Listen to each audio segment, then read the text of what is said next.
Now, finally tonight, it's often said that social media can be destructive, it can make you feel inadequate, unpopular or lonely. But some people are using online tools to make friends.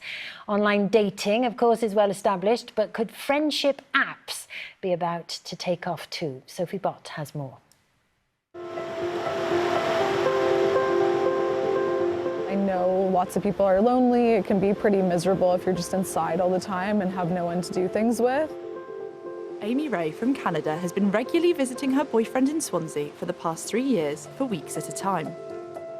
Early on, she started charting her efforts to make friends on TikTok.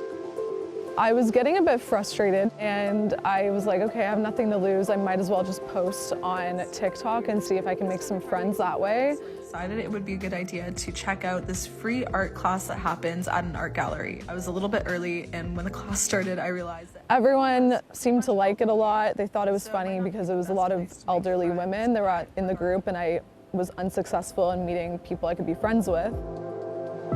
Amy didn't expect the post to reach so many people who felt the same as her.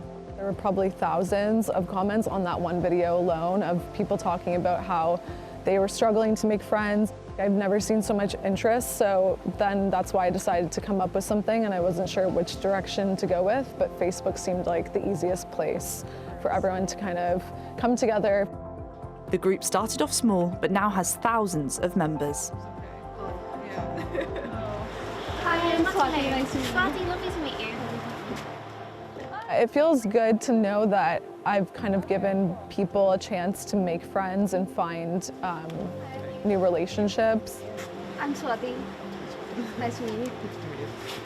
I've made some really good friendships online, and it does take a little bit of time, and you have to put in the effort to see them at least a few times before you kind of get to know someone really well. Swati is one of the members of the group who joined Amy for a meetup at a local cafe. Action. I didn't know anyone when I moved to Swansea, and now I've got an amazing group of people here, all thanks to Amy.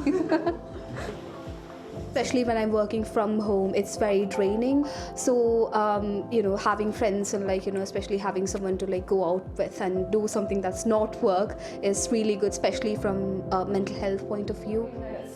Research suggests that the more young people use social media, the lonelier they become.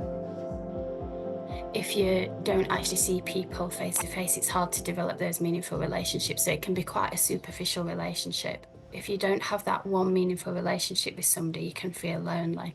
Some of the social media like Facebook pages where you can connect to people through particular places and spaces, or maybe interest groups like music or sport, that can enable you to find the right kind of people that you've got a greater chance of connecting with.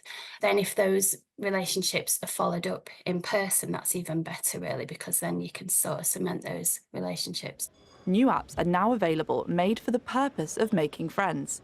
Professor Wigfield says this looks like it will be the future of building relationships. I think that will possibly become a norm, like in the same way that dating apps are.